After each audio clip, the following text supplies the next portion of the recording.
Welcome to Champagne Problems Podcast. I am your host, Robbie Shaw. Join us as we explore mental and emotional well-being, physical optimization, and the journey to discovering your highest self. Champagne Problems is brought to you in proud partnership with Bond Buzz, the alcohol-free social spirit. PJ Nestler, welcome to Champagne Problems. Thanks for having me. Excited to be here. Of course, man. It's kind of been a long time coming. Typically start with how I know my guests. I don't always know them, but you and I know each other to a degree.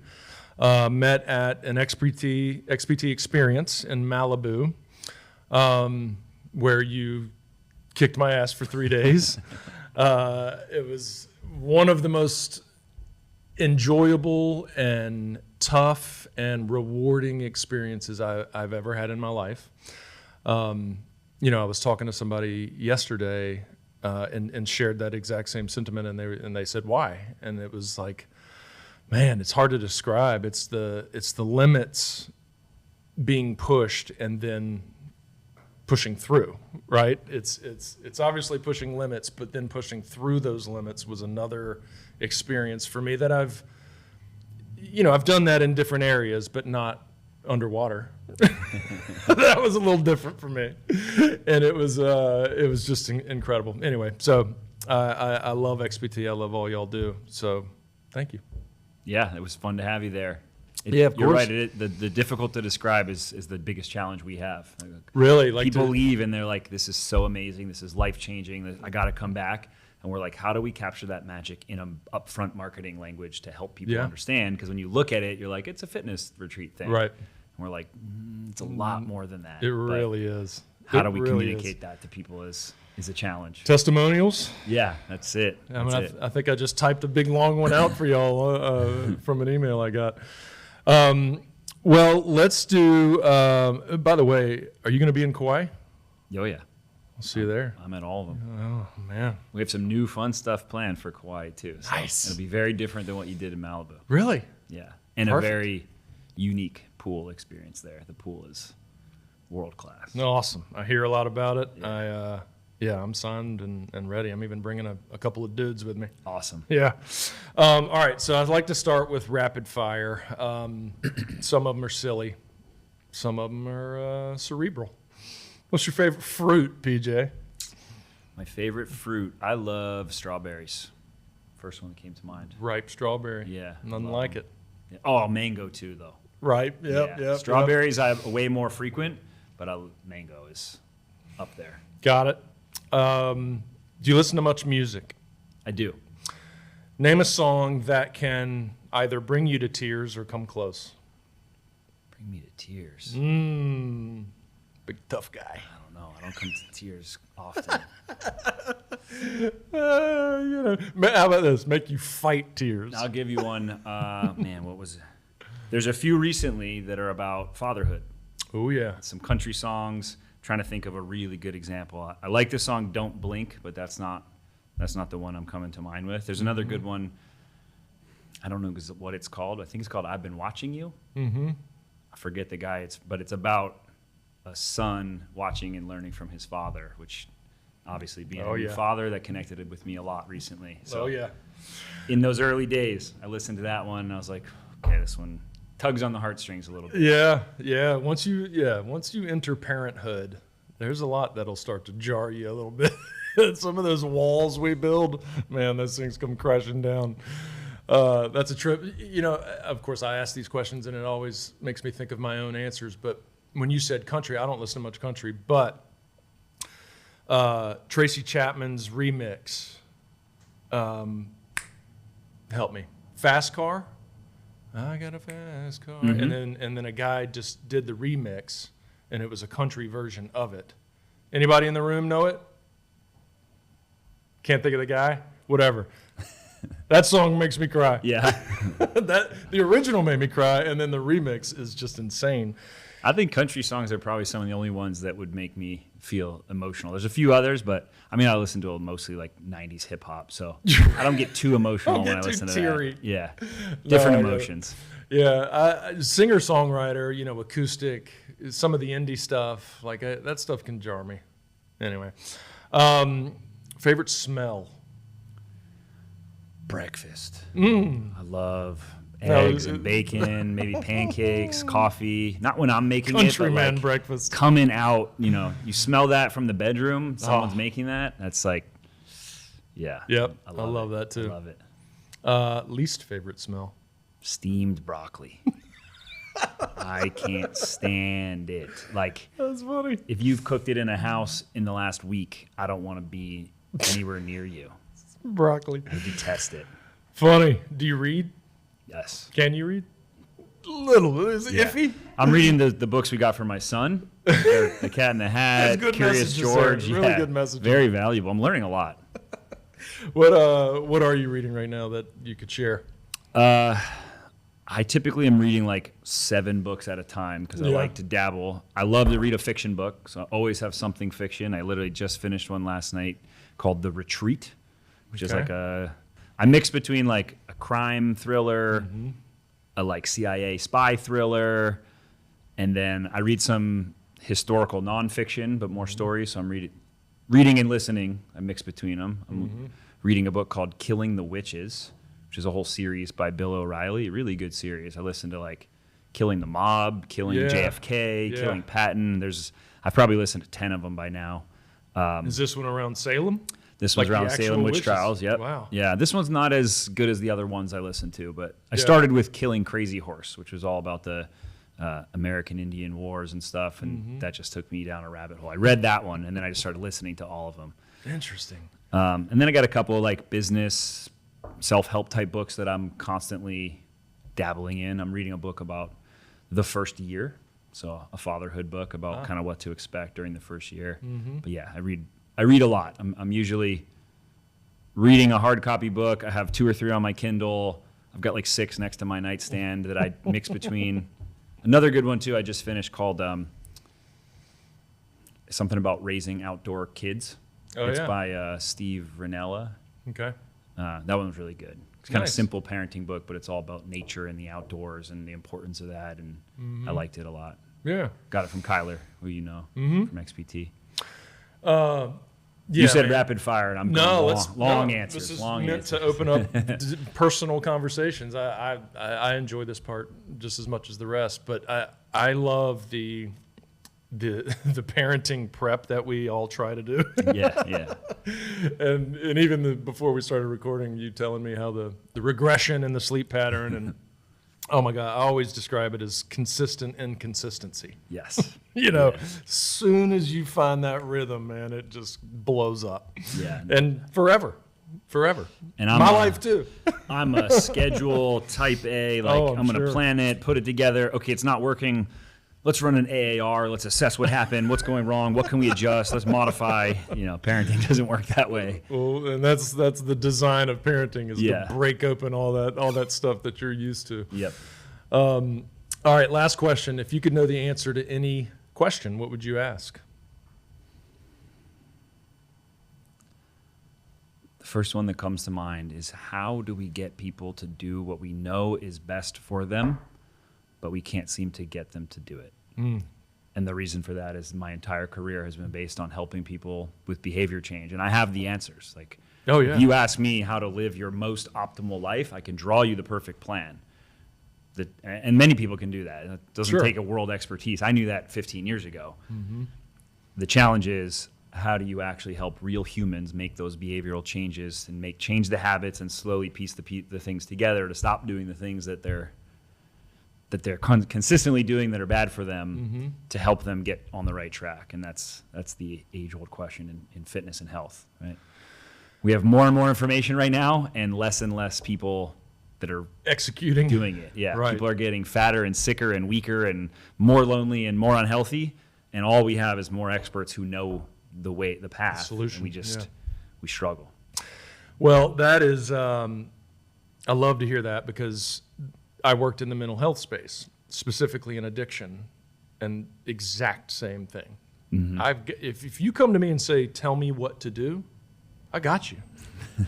And I'll tell you exactly how to fix this heroin addiction you're Right. on. But, the execution and the behavior and all. So, I mean, that might be a preface to what we'll dig into deeply here, because that question has so many answers and so many areas to attack, and where do you begin, and how do you kind of building block to get someone to make those kinds of changes. I mean, I deal with it myself, and that's going to be my curiosity around this conversation is I know I live in this world, mental health, fitness, I do it all, and I can't, it's very hard for me to practice what I preach. So we'll get to that. Let's go a little bio on PJ Nestler. Where are you from? I say that I'm from the Bay Area because I was born in Danbury, Connecticut, but I moved to the Bay Area when I was like 1. So I grew up from about 1 to 12 in the Bay Area, East Bay. So I'm a California boy in my mind. Mm-hmm. My mom's from Laguna Beach, so we would spend summers down in Laguna. So Southern California was always near and dear to my heart. You know, I grew up going to Laguna beaches as a kid. So like seeing other beaches after that around the U.S., I was like, oh, what the heck is this stuff? You know, That place is trash. These are some of the most beautiful beaches in the country, which I didn't realize. I moved to New Jersey in middle school, so right before middle school. So I spent 12 years in the Northern California, about 12, 13 years on the East Coast in the Northeast, New Jersey, went to college in Rhode Island. So I was in the Northeast I worked in Rhode Island for a couple years after college. Mm-hmm. Then I moved to Southern California, and I've been down here for about 13 years now. So Wow. by So coast to moving coast. around. Yeah, my dad's from New Jersey, so Where in New Jersey did you live? I was in Chatham, Okay. which is North Jersey. Yeah. God, I think I have a friend from Chatham. He's a little older. Probably a pretty cool guy. Yeah, oh, definitely. He's fast. I know that. Fast talking. I've got one of my best friends lives in Glen Ridge, Yeah, close nearby. to Montclair. We played them in sports. Yeah. All right. So Rhode Island. I'm particularly interested in Rhode Island. Okay. I love that state. I absolutely love it. I was just there. Newport Folk Festival. Oh, yeah. Yeah. Incredible state, beautiful state. Love the water. Love all of it. And so you went to college there. You play sport? You play football? I walked onto the football team, but I only played in the spring. And then Gotcha. I made it to the trial list, and I said, nah, this isn't for me. Yeah. Then I took up mixed martial arts. Okay. So that's when I started training combat sports. Really? Did you grow up playing sports? Yeah, football and lacrosse were my Gotcha. sports. Football was my sport my whole life. When I moved to New Jersey, I was like, oh, everyone here plays this thing with these sticks. Mm-hmm. So I picked up, my dad was a college lacrosse player. So he went to Middlebury, but we didn't have it in the Bay Area at all. So I picked that up as well. But football was my sport. Got it. It's my real passion. It's what got me into my field and all that. Really? And so then you got into combat fighting. Yep. I liked Like what kind? MMA, jiu-jitsu. Like I was a fan of the UFC. I had done a little boxing. I was always interested in combat sports, primarily because I was a skinny kid and I had a little chip on my shoulder. Mm-hmm. So like I like to fight and prove myself. So I figured I should get good at that. Good old Jersey kid, huh? I did a little wrestling in middle school as well, and didn't continue that. I wrestled and did ice hockey and stuff, but football and lacrosse were my primary sports. But yeah, I actually left when I stopped playing football. I was like, I got to do something. Literally saw an ad for an MMA gym that happened to be, coincidentally enough, was in our old football weight room that I had trained in the year before because they had moved onto campus. So we had this old warehouse, and they had opened a new MMA gym there, and I was like, I'm gonna go check this out. And then I loved it, and I went every day, and it fed everything I needed. I needed to learn how to be a tough guy. I needed to get my ass kicked a little bit. I needed to be humbled. It was the thing for me. I loved it. I still love it. Wow. So you still train and practice and do all of it? I don't right now. I haven't trained for probably the last year. I was only training jiu-jitsu. I've had a lot of injuries, a lot of neck injuries and stuff that have kept me back from jiu-jitsu. I was actually training, my gym was right here across the street. I love jiu-jitsu. As a result of jiu-jitsu?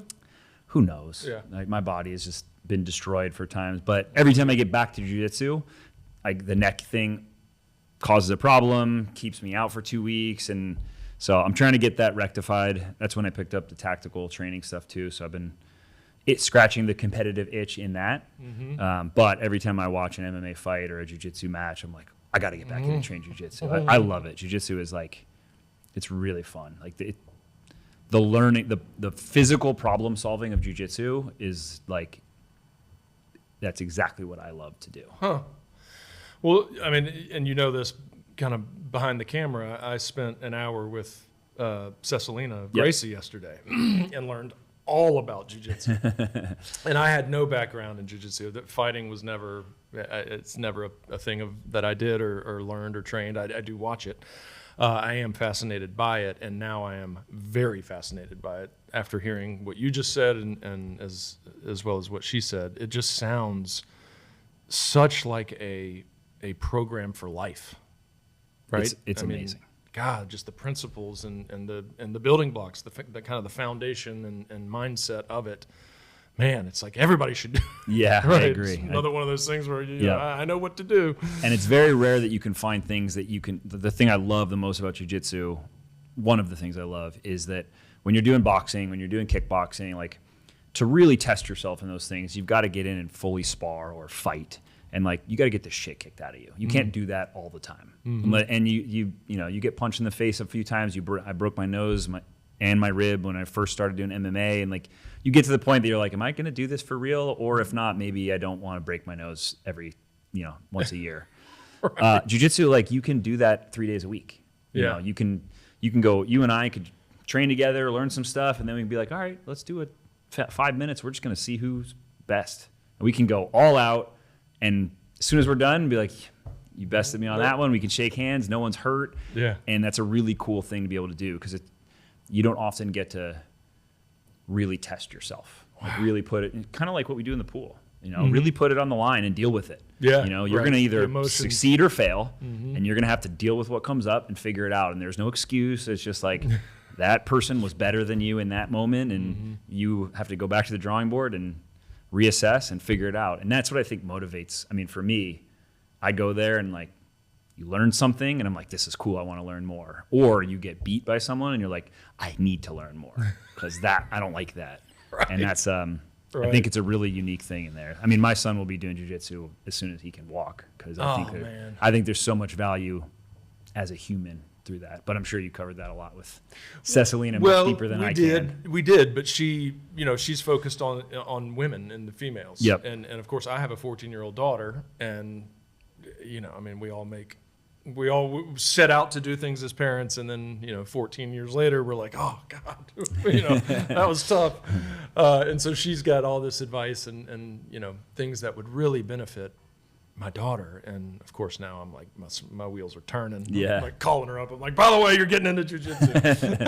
Yeah, for women especially. I mean, such the value there. Such value to have that confidence and that too. Yeah, it's awesome. That's a big part. So all right, so now fast forward. You've been here. You said 12, 13 years. I've been here since 2011. So yeah, 13. 13 years, and do just a quick run of kind of what you've been doing and what you're doing now. My professional career has pretty much been focused on training athletes. So when I was in Rhode Island, I was a strength and conditioning coach at the university there, training all the major sports teams. I wanted to be a college or professional strength coach. Like football was my thing. That's what I wanted to do, which is playing football at the University of Rhode Island is what first showed me that was possible, because I've been into training for stuff since I was 13. I was training for football, and then I was training, like I loved that process, and it was my passion. I was in the back of the classroom. I had Arnold's Encyclopedia of Bodybuilding that was like this thick. I used to carry in my backpack every day at school. I was not paying attention to what the teacher was saying, but I was memorizing that book in the back of the class. Oh my God. And I went to college like, I guess I got to do business or something, because what am I going to be a personal trainer for my career? All of the people in my world were like in sales. My dad was a sales executive at Bayer, so I thought like you have to wear a suit and tie and you go to do sales, and that's a real job. Fortunately, when I went to URI, I walked on the football team, got to do the off-season strength and conditioning, and I was like, what? This is a real career? You work with college athletes, and you just, like, that's it for me. Dream. I'm in. I'm changed my major. This is what I'm doing. And I've been gung-ho ever since. But when I left collegiate, I moved out here because I wanted to be in Southern California because I hate the cold. And I was starting to build my career and my reputation. I was getting opportunities in the Northeast, and I was like, I was supposed to move here right after college, and then I got this opportunity at URI, and I was like, I can't pass up a Division I strength and conditioning job to go move to Southern California and wait tables while I try to find something. But that kept happening. So I moved here. I worked in the private sector, and I ended up training athletes at a private sports performance facility here in Southern California. I worked my way up there. I ended up becoming the director of that facility pretty early on. I've been in leadership positions in almost every role I've had at every job pretty quickly. I think that's something that came naturally to me, and I also really enjoyed.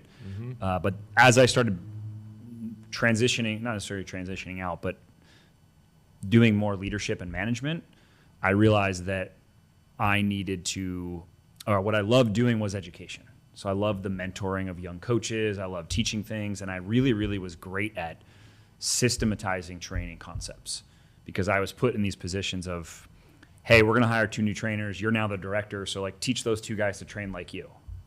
And I was like, what does that mean? Like, I don't have a way of doing this. Like, I just train people kind of based on what I learned. And I was always looking for systems. Like, how do you do this? How do you program for these people? And how do you take them from week 1 to week 13? And how do you know what to change? And like, I really struggled early in my career because what I've realized now is like most people don't have a clue what they're doing. Right. And I was looking for this from people, like, how do you do it? And like, people didn't have answers for me. They just do it. They just like, oh, I kind of do what I know. So I built all of it. Like, we didn't have it, so I started building it. I had a guy following me around, and I was like, when I look at an athlete and I know that they need to get faster, here's kind of what I think about. And then I look at them run and I say, okay, they probably need a little of this. And I just slowly started putting those pieces together. And that started in 2012. I started building an internship program that was kind of based on my principles. I say but like, this was all what I've learned in my career. Sure. I just put the pieces together in a way that made sense to me. Yeah. That was more systematic. And I loved that. So I ended up running a handful of gyms around this area. I became the regional director, so I was doing a lot more education, leadership. I left that company to start my own business that was geared strictly towards trainer education and mentorship. Within 9 months of doing that, I was also training a bunch of MMA and jiu-jitsu fighters here. That was a big passion of mine. NFL, NHL players, professional athletes from a variety of sports, but like combat sports was my thing. And fortunately, this is a hub for that. So I had some really top talent in the jiu-jitsu world and the MMA world. But then I got contacted by XPT, which funny enough happened through the whole jiu-jitsu thing. So Mike Melby, who's a co-founder of FitLab, was connected to Laird and Gabby, along with his partner, Brian Kirkbride, the other co-founder of FitLab. They invested in XPT in 2017, I think. And XPT was just running the retreats at the time. And they were like, we need somebody who can systematize what we're doing and put more of a curriculum behind it and help us to teach it to trainers and scale it.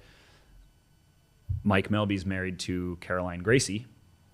He's been around the Gracie Jiu-Jitsu, the Gracie Baja Jiu-Jitsu for a long time. He's a brown belt in Jiu-Jitsu. So like, we knew each other because I was training Caroline Gracie's brother and Caroline and like a bunch of the top fighters and their wives in this area. So we had known of each other through that, but I never really like worked with him. But when they were looking for somebody, I think she said, what about PJ? And he just reached out and said, we got this cool XPT thing, wondering if you're interested. Here's kind of what we need to do. And I was like, that's literally what I'm doing for my business. Yeah. And I came into the meeting, I showed them my manual that I had built for my business mentorship. And I was like, they were like, that's what we need. We need you to do that for XPT. So got involved with XPT in 2017, built all the certification programs for them, helped create curriculum for all the events we do. I built a lot of the pieces behind that, really just taking like the brainchild of Laird and Gabby and, trying to develop that into something that can be taught to people and, make sure people come to our retreats and leave with something valuable that they can implement. And then FitLab behind the scenes was growing. That was their first investment, but FitLab is now, I think we have 14 or 15 managed brands. So 2019, I got moved from like purely XPT to the FitLab broader team. And I've been a part of that in the early stage of the growth as we started investing in all these other companies and bringing things on, acquiring companies.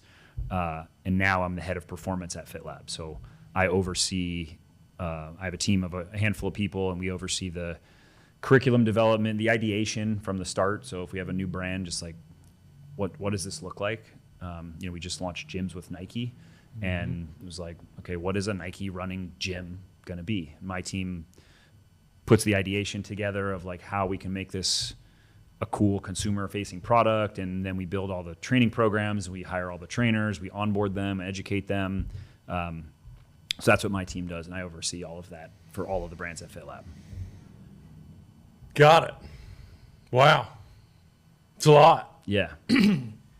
So sounds like at this point, there's a lot of kind of, I wouldn't call it office work, but systemization of various things inside of FitLab as well as XPT. I mean, is XPT kind of built out now, or is there always evolving and Still evolving. Yeah. I mean, the retreats was a big focus for us. Then we shifted to trainer certifications, but the pandemic shut both of those businesses down. So it kind of forced us to readjust. We're figuring out what the next evolution of XPT is going to be. We've got some really cool ideas for 2025. We've tested some stuff this year. But yeah, we've tested a handful of different things, and we're really trying to figure out, because the retreats are not scalable, right? It's 30 people. It's Laird and Gabby have to, they're there, and there's only so many of those we can do a year. And we used to do 6, now we do 1 or 2. So we've been thinking about what's that evolution look like for XPT. So some really cool projects that Kyler and I are working on right now to get that going for next year. Cool. Well, I'm excited about that. Yep. All right, so let's talk performance training. And are you still doing a lot of that? I mean, is that still something you can do on the side? I don't train anybody. Okay. Like, I don't have individual clients I work with. I do some consulting with people. So I'll have people that come out, mostly athletes or executives, and we'll do like super short, intensive work. So if people reach out and they want to do coaching, and I'll say, I have people come out, they spend 2 days with me, and we do like an intensive onboarding, kind of understanding their strengths and limitations and issues, and teaching them as much as I can and building a foundation for them. And then I kind of send them on their way. And if they're looking for regular coaching, I'll usually connect them to somebody within our XPT network. Fortunately, those people are my wife, Perla, Mark, Kyler. So I still get to do some kind of oversight and supervision of those programs, but I'm not the one who executes them daily and checks in and does all that. Got it. Well, let's talk kind of let's go back to what we were talking about initially, where Smells? just your least favorite smells. Just the performance stuff, and how, we said that we know so much, and the biggest, or actually the question you wanted to know the answer to, how do we get people to do what we know is best for them? I mean, that is the question. And I've asked that question to 50 people, and nobody's ever asked it like that. And it's brilliant, because there's probably a part of that in every single person, whether it's people on this side who are trying to help other people, or just people asking themselves, how do I make these changes in my life? I know what I'm doing is not right. I know that. Maybe I don't know how, but even if I did know how do I make myself do it? Yeah. So let's dig into some of that, because I think that's going to be super valuable for our listeners, and probably anybody that would listen. Yeah. How do we start that conversation? Like, say I come to you and say, I've got lower back problems, I've got herniated discs, I have a tight neck. People tell me all the time it's inflammation as well as tightness, it's hip tightness. You need to do this, this, and this, and this, this, and this, and this, and this. And I go, okay, and then I don't go do it. Yep. And I still hurt. I don't sleep well. My neck and back hurt. I still eat like shit. I eat whatever I want. I have sort of high cholesterol. I'm not overweight because I am active, and I do still do things, and I don't eat that bad on a relative scale. Anyway, how do we get started? I mean, this is, if I had the perfect answer for this, I'd be a billionaire right now, but I'd be a trillionaire. But I've got a lot of thoughts, a lot of things we're trying to implement. I think what I've recognized, and I do have a background in psychology, that's what my degree was in. Yes. So behavioral psychology is something I'm super fascinated. I'm always, on the books we're reading, I'm always reading something that's about why people do what they do, and how to communicate to them, and how to motivate them, and how to understand that.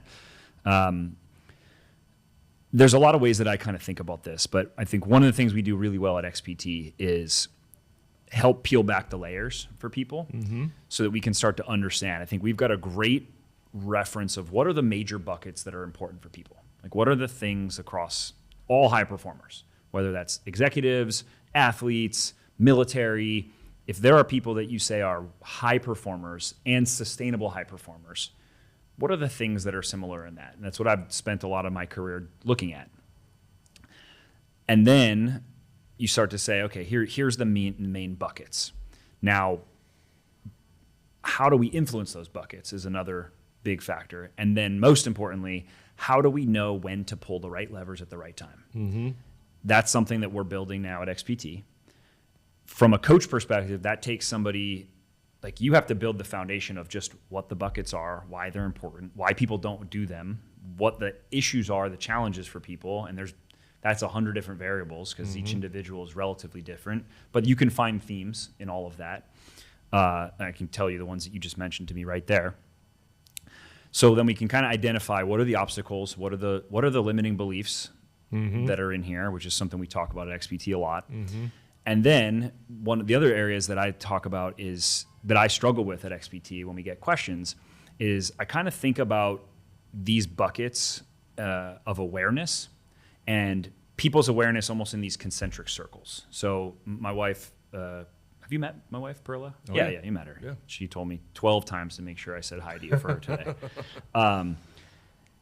When someone asks a question, what I want to do is understand what, she calls them dimensions, but what level, what dimension they're currently operating within. So if we said training, for example, physical training is a bucket, and you're asking me a question, how do I get out of pain? What I have to start with is, what dimension are you asking that question from? Like, are you just a guy who has never really worked out, some nagging injuries when you play golf, and you're like, this kind of bugs me, and like I went to a PT once? That's like dimension 1. Yeah. Yeah. Or are you a guy who's like, hey, I went to a trainer and I learned a lot about this and I kind of understand that. And then I went to a PT and I did this and I went to this other doctor and maybe you're in dimension 4. So what I kind of try to understand is where are you currently asking that question from? Where do you currently exist? What's limiting you from moving? Because there's 18 dimensions in that space. I understand 18, but if I give you an answer in 18, you're going to go, ho, what? That's way too much. Yeah. Right? I was looking for the quick fit. Like you're asking me this at the bar. Like you want me to give you, back pain? Do this. You'll feel amazing. And people do that shit all the time. I will never give you that answer because it's never going to work. Right. But that's what people want. So I'm annoying when people ask me questions because I'm like, well, it depends. Let's dig deeper. Let's find out. Well, what are you doing here? But what I'm trying to understand is what dimension are you in here? And then what I try to look at is what other buckets potentially are overlapping with this, because pain is a really good example. Everything is holistic. We have this problem as humans where we think we can break things down into like these silos and then we can address them in that way. Like, let's use a pill for this. And we don't have to address your lifestyle and your stress and your movement and your thing. Like, it's just case of beer. Yeah. Let's just give you an exercise or a pill or a thing or a surgery, and that's going to fix all these issues. So then I start to look at what are the buckets that are most overlapping here that are potentially what we call performance anchors, hidden performance anchors. And performance can mean whatever's limiting you from getting the outcome you want. Yeah. Once we've done that, then I have to figure out how do I create the right approach within the dimension that you're in to expose you to, let's say you're in dimension 4 or level 4 on this. I'm going to expose you to solutions within level 4 and show you that there's also level 5 and 6. Like, we're not there yet, but I'm just going to sprinkle this in so you understand that like where we are is not going to be the end all, but we're not trying to get to 18 because, if we're looking at the top of the mountain, right, you're like, I can't do that. Yeah, I got other shit to focus on. But if I'm like, hey, we're just going to walk right there. That's where we're going to go. Now, when we get there, there's some other cool stuff we might look into. We might go left. We might go right. Like, that's not the end. I'm not talking about that. Yeah. But we're just going to walk right there. And let's have a conversation while we do it.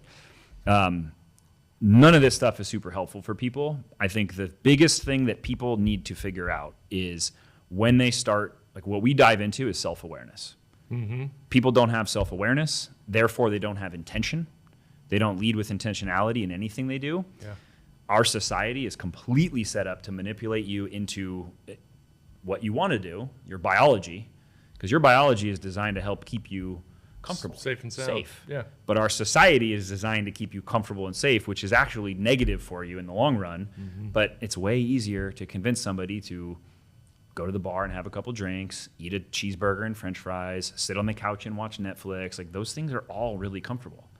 Working out, having difficult conversations, like, all of that stuff sucks when you do it. It's uncomfortable, and that triggers your brain to say, "Ooh, avoid this. This is bad for you. Don't do it." And then people who want to make money go, "Okay, cool. Let's just give you another bar, or a bar where you can watch Netflix and eat pizza and do all the things." So, because people don't have the self-awareness and they don't have the intentionality, they get lost in that vortex. So what I do with them is start to insert some of the self-awareness practice. Start to get them to understand, why are you having pain? What's causing this pain? When does the pain flare up? Is it pain that you're having, or is it like, coincidentally, every time I sit at my computer and I'm stressed out and I'm doing emails and I'm in an argument with my wife, I'm always having neck pain? I'm like, okay. Well, if you go to a neck doctor, he's gonna be like, well, your spine is kind of slightly tilted, and you're like, that's bullshit. Yeah. That's not your cause of your issue. There's other factors. Maybe that's like an underlying thing, but we're chasing the wrong rabbit there. Yeah. So I don't even know where we started this question, because you're asking me something that I spend my entire life thinking about. But and what you've said so far is exactly what I think is valuable in hearing. Number one, that it's not easy. It's never going to be. And two, there is a level of, I mean, you said self-awareness, but I mean, that's where you could sit with me, and I'm thinking about what'd you call them, the 1 through 18? Dimensions. And I have to reach a threshold within myself in order to find some level of motivation to even reach out to you, to even recognize that there's something that I need to change, right? And that's where I feel like there's, across the board, across the world, the country, that's where people are, and that's where you're trying to find where they are. It's how much more of this living can you do? Yeah. And some people, I'm going to do it till I die. For sure. Right? It's denial. It's dishonesty with themselves. It's lack of, reasonability and reality and self-awareness. Yeah. And then there's, sorry, go ahead. The cognitive dissonance that people place on that stuff is it's insane, but it's also makes total sense, because you're designed that way. And a lot of what we do at XPT, or even all the events of FitLab, like, what we're looking for is little opportunities for exposure. Like, let's come to some random pop-up event that we do in the parking lot where you have to do an ice bath, and you're like, this is crazy. And like, maybe that's enough for you that you were like, man, I panicked in there. Like, something was there for me. Maybe it's not enough. It's just the first drop. And you might need 12 of those. But the intent is, and I say this at XPT all the time, like, I'm not trying to teach you a ton of stuff. I'm going to take you through a bunch of things. And what I intend is that a little check engine light might come on at some point. Little thing pops up that feels weird, didn't feel like something bothered you, or just like you sucked at it. And maybe you care enough to ask me a question. Hey, we were doing those bear crawl things on the beach, and like, it just was really uncoordinated. You might be like, this is stupid. I don't need to be coordinated to do this. But like, you're not ready. You're not ready for me to then give you the answer there. Yeah. You're just, I'm trying to expose you enough to get you to the point where you're like, okay, I think I'm interested in learning some more here. And then it's up to me as the professional to also help connect your motivation to get you ready to take action. Because if you're not, if you come to me and you say, I'm in all this pain, I can't play golf anymore, and I love golfing. I really wanted to get into jiu-jitsu, and my neck's a good example, but I can't do it. And I'm doing all these things. And at some point, I have to help connect and be like, okay, so the most important thing for you is to be able to play with your kids and play golf. You're not doing either of those right now because of this back pain. So what would it take to get you to the point that you're actually, but I told you what you should do for your back, and you're not really willing to do it. So what would it take to get you to that point? Is playing with your kids really not that important? It is sitting down all day really that important to you? Do you think, I work with a lot of executive people who've sold their businesses, they've got all the money in the world, but they want to keep filling that bucket. Mm-hmm. And they don't feel, they're dabbling in the health space, the health bucket, but they haven't really invested their time there. And at some point you're like, is continuing to push and fill that bucket serving you in some way? And is this really not that important for you? Like, is 10 more years on this earth to be able to see your kids grow and see your grandchildren grow, is that not that valuable to you? And maybe it's not. Like, maybe I haven't dug deep enough. I haven't found that pain. I'm not an expert in that. Like, that's what therapists and psychologists are great at. But I have learned that sometimes people aren't, they don't do that. And then they stay in their echo chambers where they can be comfortable and they can be around other guys who've got a bunch of money who are talking about how that's important. And, we can all just sit here and drink and eat and talk about this thing that we're all comfortable with. But I can't force you out of that. Because the path I'm going to lead you down sucks. It's going to suck. Right. It's going to be hard. And then as soon as you get better at it, it's going to be hard again because it's going to change, because that's what growth requires. But yeah, I think people don't have that intentionality, and that's what I think is really important. It's something that I try to really enforce in my own living, and then in people that I work with. Is like, why are you making the decisions that you're making in everything that you do? Is it serving you or not? Mm-hmm. Right. Is going to the bar on a Thursday night and having 6 beers still serving you? Because if you're asking me questions, the answer is no. No.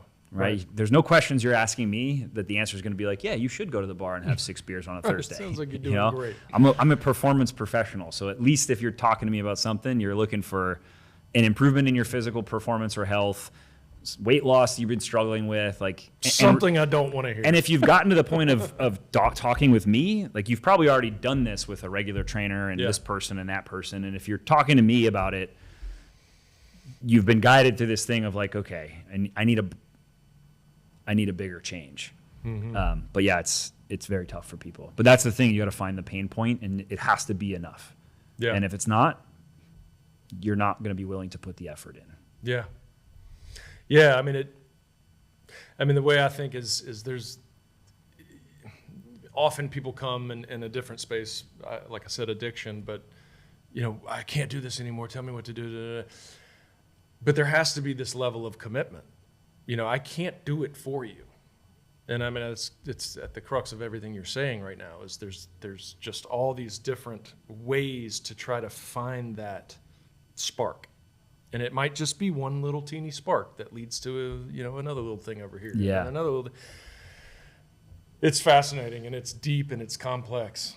And what gets people started is, I think, the biggest challenge. Because what you don't want to do is turn them off completely. If somebody struggles with addiction, and like, the real question is like, are you willing to give up all of your friends and family to change this problem? Because you're living in an environment that is going to facilitate this. And we could solve this for you, and you go back and hang out with your addict friends and stuff, you're going to go right back in the circle. So are you at the point where you're completely willing to give up the person that you currently are to become this person? Mm-hmm. If you're not, then they're not ready. But if you say that, you might turn these people off, and maybe they would be ready at the right time. So even in fitness, like, I don't want to turn people off with that. Yeah. I might say that if you're coming to work with me, because I'm not the right guy to get you just started. Like, if you've never dabbled, if you never even dipped your toe in fitness, you don't need me. Yeah. You need a regular trainer who's been doing this for a year, who's just excited to get you moving and doing some stuff. And that's not going to be the solution most likely, but it's the right step. Or you need a group class. Like, a lot of the studios that we open are, what we're looking for is keystone habits. What's the thing? And training's a great one. That's why training's of an emphasis for a lot of things, because training is a keystone habit that tends to lead people to look at how they eat, to look at how they sleep, to look at their community, to look at the people they hang out with, and that starts to build momentum in the right direction. But for some people, it's not. For some people, the keystone habit is changing their community. What's a keystone habit? A keystone habit means it's a major block. It's something that you can change and you can emphasize that has a big effect around other things. So, for example, you want to fix your health.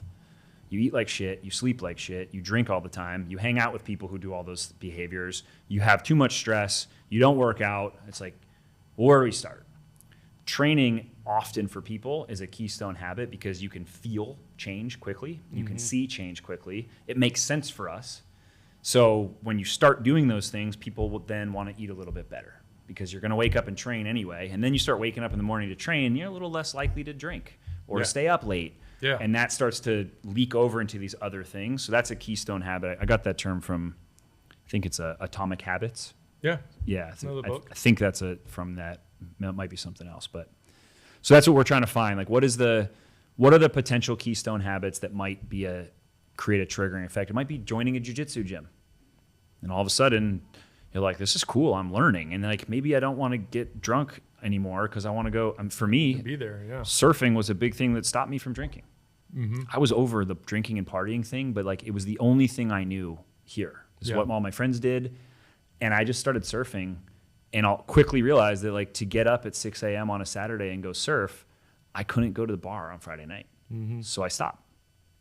And then like I went from partying every weekend, every Friday, every Saturday, to drinking like 3 times a year to drinking 0.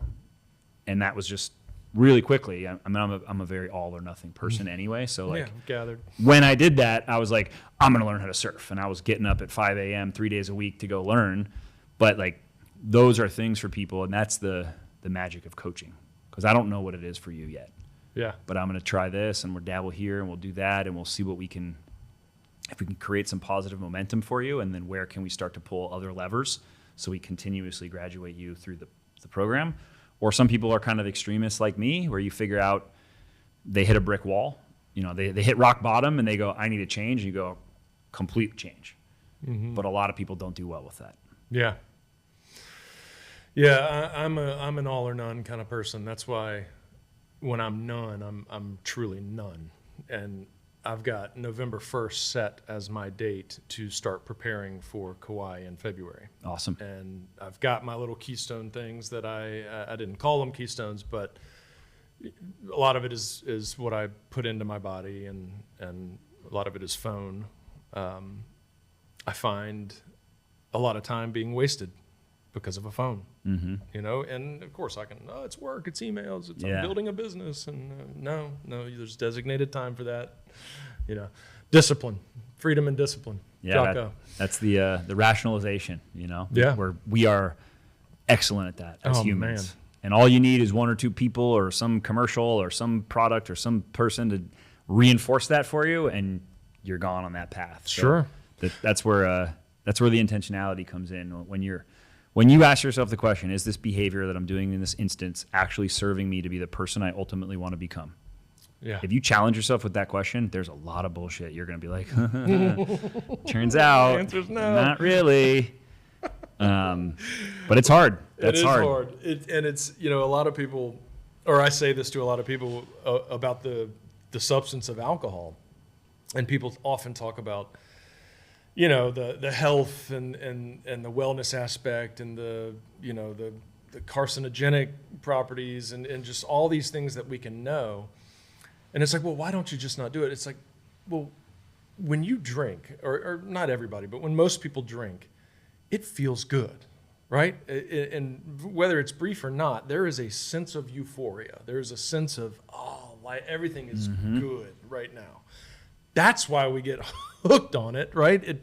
It's not like I'm going out and, eating a taco where it doesn't create this intense level of euphoria. It may give a quick dopamine pop, but point in that was, I lost my point in that, but you get what I'm saying. Like there's things out there that, the phone, I can go into my phone and get pulled into, whatever, reels of just comedy, short videos on YouTube of comedy. And I am laughing my ass off. And an hour later, I'm like, oh, what the hell have I been doing? But like, that's the point, is like, it's something that feels good there. And it can just suck you in. And of course you get hooked on it. Yeah. Of course. Oh yeah. I watch surf videos or shooting videos, and you're gone. 25 minutes is gone, and you're like, I didn't plan for that. Yeah. I literally told Perla last night I'm getting off Instagram for a while. Yeah. Because I rationalize it. I do a lot of business conversations. I talk to people. I get people reach out for podcasts and things. Like the reputation that I try to put forth on there is also my excuse for continuing to do that. But, Sure. you know, and I've spent time even removing behaviors that I think are not serving me. You know, I used to follow all the hot fitness girls when I was a single guy, and I could never find the girl that I wanted to settle down with. And then, you know, I was struggling to get the outcomes I was looking for, but I kept acting the way I was acting. And I got to a point when I was like, if I want a different outcome in my life, I have to change my behaviors and stop rationalizing to myself that it's okay to date 2 or 3 girls at the same time because I haven't really found the thing yet. And I'm like, but is that okay? Is that getting me the results I'm looking for? Mm-hmm. It's continuing to get me, like, maybe because I'm not going all in on one of these girls that I'm dating, I'm not getting the chance to get to the point where, you know, I started learning these things kind of in business. Like my business partner and I, when I was trying to build my business, I was doing it as I was still working this other job. And at some point I got the advice of like, you got to just burn the ships and just go for it. And I was like, fuck it. And I had all my family, my friends were like, well, why don't you wait? Because, you know, there's no reason to leave what you're doing now. Like you're still doing that job well and you can build this thing. And I was like, no, I'm going all in. I'm out. I quit my job. It's like sink or swim right now. We got to figure this out. And I wasn't doing that in my relationships. I was like, I kind of like this girl, but I'll keep those 2 on the back burner in case this one doesn't work out. And like when you have that approach, you find ways for that one not to work out because you've got the fallback. Yeah. So I started thinking same thing. I got to start changing these behaviors in every area of my life, and relationships was one. And literally like change those behaviors, started dealing with my own bullshit, doing some self-awareness work. All of that led me to Perla. And funny enough, the thing we most connected on was the intentionality we were both approaching our lives, our relationships, and those things with. So I think that people really struggle with that in every area of their life because you don't have to convince people to check out hot girls, to drink alcohol, to do drugs, to eat pizza. Like most marketing is just convincing you that our version of that is better than the other person's so that you'll give us your money instead of that person. To gamble, right? I mean, how many people are just sitting in Vegas right now just throwing their money away? It's insane to me. Yeah. It's insane to me. Yeah. But I know why it happens, and that's why you've got to be very, very, very intentional to be able to break that cycle because the system is rigged against you in every way possible. Everything's working against you. Yeah. Yeah. Oh, all right. We could do this for too long. Yeah. I mean, this is what I stay up, like, I wake up at 2:00 in the morning and go whiteboard things out that I just need to get off my brain about this. And then Perla and I talk about it. And then Kyler and I, this is something that I'm hoping to make major, major changes in. I mean, I look at XPT kind of as the tip of the pyramid of what we do at FitLab. I mean, that's very high intensive. It's for people like you that are willing to spend the time, fly to Kauai, you know, put themselves in a vulnerable position and go all in. But that is not where most people are. Yeah. And then I look at like the lessons we go all the way down that we have these Ragnar mass participation running events. And like there are people that probably don't even work out that do those. But it's just an opportunity to get together with some other friends and go do this race or to come check out one of our group fitness studios. And like that's not the be all end all for people when it comes to really making drastic changes, long-term sustainable changes in their fitness. But if it's the right trigger with the right community and the right elements put together where they get a little bit of this and a little bit of the nutrition and a little bit of knowledge, then maybe it allows them to unlock that, start developing some self-awareness and just start down the path. And then our hope at FitLab is we kind of have an entire portfolio of people that help move them up that pyramid. That's really for me where I think like XPT is where I can go the deepest with people. And then as it scales down, that's where I can go the broadest. And that's really what my kind of overall goal has been. Like, I want to impact as many people as I possibly can.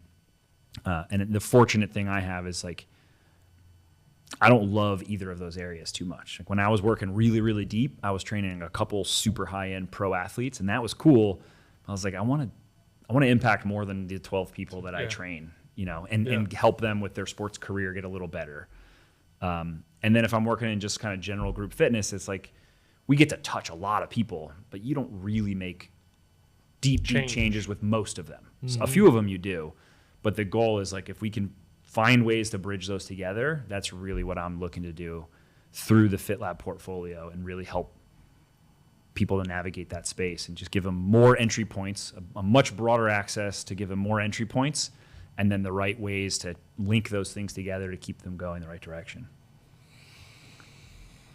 So with all the people listening to this and lights are going off, sparks are happening, people are going, man, that now I need to do something. I need to think differently. I need to look somewhere. Where do we guide these people? Where can they go right now to just look a little further if they're interested in making some changes? I'd give them two things. First one is find whatever the lowest hanging fruit is for you. Whatever we mentioned that you think sounds interesting, do it. But it has to be something that's uncomfortable for you. So seek discomfort somewhere, whether that's in physical training, whether that's signing up for a local 5K, waking up early. Yeah, find it, anything, whatever it is that you think, you already know. I do this with people all the time when they ask me questions about how do I sleep better? How do I eat better? How do I train better? And I say, if I told you I'll pay you $1 million, write down the top 10 things you think you need to do right now to make that change. They get 7 out of 10 right. 7 out of 10 are the ones that I would tell you. And I go, okay, cool. Well, we don't have to do all 10. Let's pick 3 and let's do those for a month and build a sustainable habit there. But know that you're just starting. So like, don't get overwhelmed when it doesn't make a lot of success. What I also really work with people on is celebrating every win. Like another thing that comes from James Clear and the Atomic Habits is every behavior is a vote towards the person that you're ultimately going to become. I even go further with that. Like every thought is a vote towards the person you're going to become. So everything you do, everything you think about, all of that is creating the outcome that you're getting. The person you are today is a result of the last however many years of those thoughts and behaviors all added up. And that can be a little overwhelming for people because like, oh my, everything? I'm like, everything matters. But the nice part is you only have to win the majority of those votes. So if you've got 10 things you do today, if 2 of them are really positive for you and 8 of them are really negative, well, you're going to get a negative outcome if you keep repeating that. Yeah. Right? The majority of what you're doing is leading you in the opposite direction. But if 6 of them are positive or 7 are positive today, and then tomorrow 7 are positive, and then the next day 2, but like the average over the course of the week, you're at a 75, 80% in the right direction, you're trending the right way. And that consistency is what really builds people. And I think that is can be overwhelming, but also really empowering because you can let go. Like you slept in through your alarm this morning, didn't work out, and didn't do your meditation practice or whatever it was. You just missed 3 big votes. Good news. You still have the whole day to make that up. And all you have to do is like, okay, but I'm not going to get off track. I'm just going to do my mobility thing that I'm supposed to do to help make my back move a little better. And then I'm going to go in and I'm going to spend an extra 2 minutes kissing my wife and telling her how much I appreciate her. And then I'm going to do this and this, and I'm going to win the day. I'm going to win those votes, and tomorrow's another day. And that's the way that people can make progress. And then when you find the friction points, that's where I recommend getting help. So friction point can be, I keep trying to do the thing in the nutrition space, and I either can't get myself to do it, or I just don't know I'm doing the right thing. Because you want to know. I mean, I have coaches in every area. Like I am paid to do all of these things, and I pay other people to do them for me. Nutrition, training programs, I do a lot of my own. But when I have injuries, I go see somebody, and I literally went to a PT last week. Everything he showed me was stuff that I was doing, and I was like, but I do it for like 2 or 3 weeks, and then if I don't see a change, I'm not even sure it's the right thing I should have been doing, so I kind of don't do it. And what you need is someone who says, you're on the right path, just keep going. Because it's going to take 8 to 10 to 12 weeks, and like no one's just going to do the same thing for 12 weeks and not see any change unless someone's there to say, every time you go, is this really worth the effort? Someone's there to be like, trust me, you're on the right path, just keep chipping away, just keep moving forward. So that's where I recommend people find someone. And that someone could be whatever's accessible to you. Like a personal trainer is often inaccessible. It's really expensive. Yeah. And to be honest, 50 to 70% of them I don't think are very good at what they do. but it doesn't really matter. Like go to a class, go to a thing, find a friend, like whatever you can do that's just going to help you to get past that hump. At some point, you're going to need some help. But that's what I recommend people to start, and just like consistency is the thing. And honestly, it doesn't matter what you do. If you just set an alarm and wake up at 6 every day and just say you're going to do that, and you build the habit, and we talked about this, I think, in the self-awareness thing that we do, even going and doing really hard things can be really valuable for people if you're doing it with the intention of like, I'm going to start changing the way that I think about everything in my life, and not just go do this thing to suffer. Because people say that all the time, like, why are we doing this ice bath or this Intentional suffering. Yeah, this hard work or whatever. And it's like, the thing is cool to do, but what that does is build this big evidence pile for you to be able to rely on when you struggle somewhere else. Yeah. So when I struggle in my relationship, when I struggle in fatherhood, when I struggle with things that are difficult, when my son goes through a sleep regression and we don't sleep for 3 days, I can rely back on all the other stuff and go, I literally had a conversation with myself where my son was screaming. We hadn't slept. I was really frustrated, and I was like breaking a crib down or something, and I was like about to lose my mind. And am I allowed to swear? We've already sworn Okay, a good, lot. because I do often. I literally had my son was screaming, and I was like, yo, suck it the fuck up. Like, you have done harder shit than this. You are built for this. Mm-hmm. Get your shit together, and not like power through, but like, stop being a bitch. Yeah. You know, like, this is not that much. You got a screaming child next to you, a healthy boy in the room next door, and I'm building this thing, and like, but I'm able to rely back on the things that I've done and think about the challenges I've put myself through, the things that I've done that have helped me to shape that awareness of who I am, and build that so that carries over into these other areas of my life. And that's the self-awareness practice. That's the stuff we do at XPT. That's what's much more powerful than any of the individual things. Mm-hmm. So I think when you approach whatever you do with that intentionality of like chipping away at the person you are today, and not necessarily to throw that person away, but to build on top of it, to build towards the person you ultimately are going to become, and be okay with like letting some of those parts go.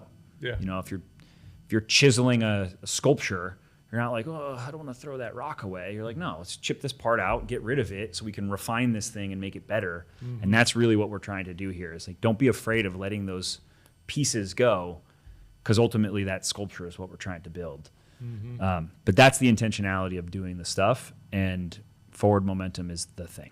And you just got to keep finding it, which is tough, but that's what I do with a lot of people. That's where I always say, like, I'm trying to figure out what are the levers to pull. And then when you hit that brick wall, I'm like, let's shift our momentum over here. We'll come back and we'll start figuring out how to get over that brick wall. But for now, let's keep this momentum rolling here. Because what people do is they hit that.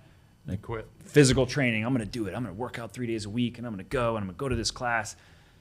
3 months in, they get an injury, or their work schedule changes. And that was the only bucket they were filling. And they hit that brick wall and they go, all my momentum stopped. I'm back on the couch. I don't care anymore. Mm-hmm. So just kind of sprinkling those little things. It's all the cliches. Like, it's the 1% better every day. It's the consistency, like all that stuff. Baby steps. Yeah, it's all the right thing. Yeah. All right. Well, I think we'll wrap it on that. But I do want to emphasize one of the parts you said, and that was that the translation of a lot of this work, a lot of the training, a lot of the mentality, a lot of everything into other aspects of life, such as parenting, such as relationships, such as professional work, or whatever it may be, where, and I use the example of having a tough day or having a day that's got my mind over here, and then my 14-year-old wants to tell me about her day. And man, you'd think I was in a ice bath, just dying to get out. You know, it's like, I don't want, like, you just don't want to, just for a second, quit thinking about that, focus on your 14-year-old and be all in. And why is that so hard? But in that moment, you can say, you know, like you said, I've done all these other things. Mm-hmm. I'm built for this. I'm fully capable. It just takes a decision right now. Yeah. And you just got to win that decision. Yeah. And then the next one. And if you lose it, make up for it right on the next opportunity. PJ, thank you, brother. My pleasure. That was amazing. Amazing, amazing. A lot of nuggets in there. All right, we're done.